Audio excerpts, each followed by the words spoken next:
Alright, Chicago, it's past curfew. It's Speakeasy News at 11:23. Good evening. I'm the real McCoy. And I'm Felicity Rockwell. Today is November 26th, 1929. And we're going to turn it over to Judy Pfeffer. Nice game.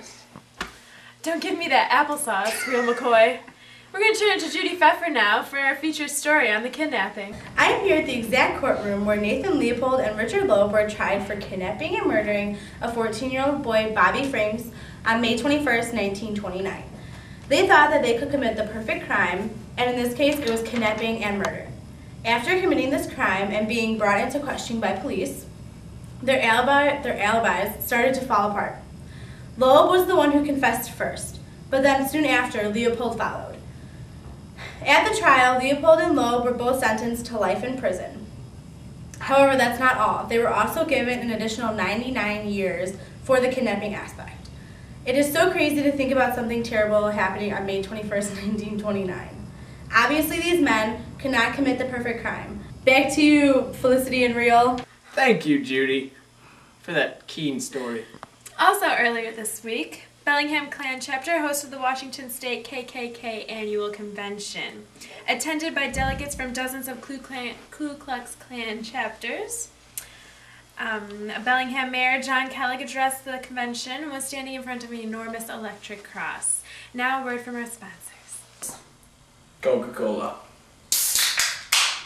Cheers, dollface. Coca-Cola, the pause that refreshes. And welcome back to Speakeasy News. Now, I'd like to talk about the stock market, and I'm sure you've heard, Felicity. Yes, I have. It's devastating to think about what our country's going through. But as you know, the stock market has crashed, and I think everybody is getting the heebie-jeebies about what their money is going to be in a week. So, my advice to you is get out now. Now, on a lighter note, here's Felicity. Thank you. In other news, The Jazz Singer is still going on strong. This film was directed by Alan Crosland, really set the standard for our talkies. The Jazz Singer starred Al Jolson and Mae McAvoy and opened October 6, 1927. The Warner Brother Productions films was synchronized talking, music, and singing. Talkies have definitely become the cat's meow. And now, back to the real McCoy for sports. Hey, all you football fans, get out of your backyard and sign up for the professional team. That's right, professional football, the National Football League, 9 years running. But that's all we have in the world of sports. Now, Judy Pfeffer with the weather. Today's weather: Chicago, sunny and 80 degrees. California, it's raining and it's 6 degrees. Back to you. Thank you, Judy Pfeffer, with the weather. We're also going to talk about Langston Hughes today. He was born February 1st, 1902 in Joplin, Missouri, into an abolitionist family. Langston attended Central High School in Cleveland, Ohio, but began writing poetry in 8th grade and was selected class poet. He went to Columbia University and studied engineering, although he continued writing poems, and his first poem that was published was The Negro Speaks of Rivers. It was published into Brownie's books of poems. Hughes wanted to be known as a poet, not a black poet, saying, "No great poet has ever been afraid of being himself." And here's Judy for the last time with the obituaries. Thank you. Today's obituaries are very small, but there were 2 deaths: Belly Thompson and Wade Riquito. So thank you. I'm Judy Pfeffer. You've seen me on Speakeasy News. Have a good night. Okay. Thank you, Judy, for the obituaries. Now, let's get to know the real McCoy a little bit better and have a little one-on-one interview. Thank you. You're welcome. So, real McCoy, what do you like to do in your free time? Well, I do like to dance from time to time. He likes to dance. Can you please show us one of your favorite moves? Well, I wasn't expecting to do this, but you're in for a treat. Okay. Okay.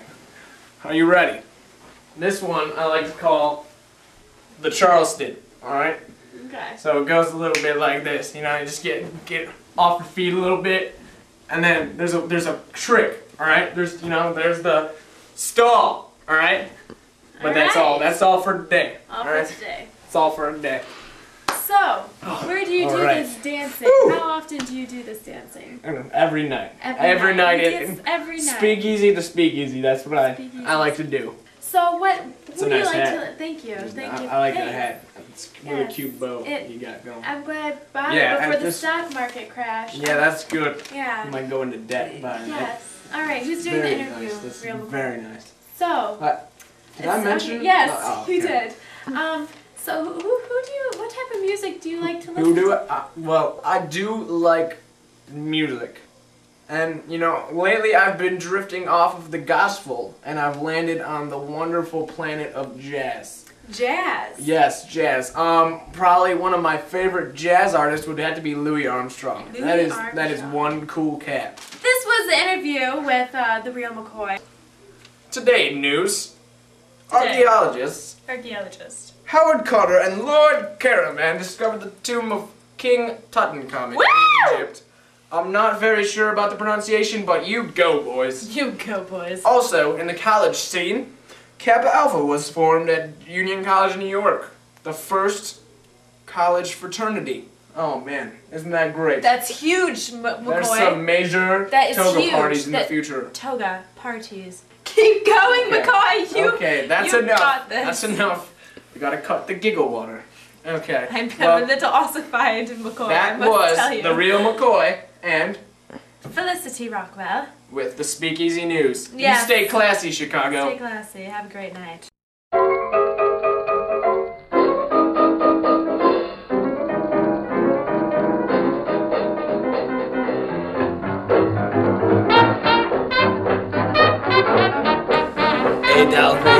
The underground Speakeasy monkey. Look how shady this monkey is. This is not a happy monkey. This is a shady underground monkey.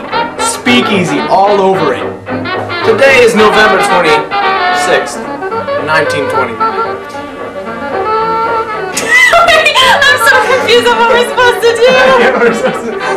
Same thing we did the last 5 takes. Even the last 5 takes I did something totally different. I was like, and now we're going to turn to Judy Pepper. Nice gams. And now we're going to turn to Judy Pepper. I can't think when this guy's talking about my gams.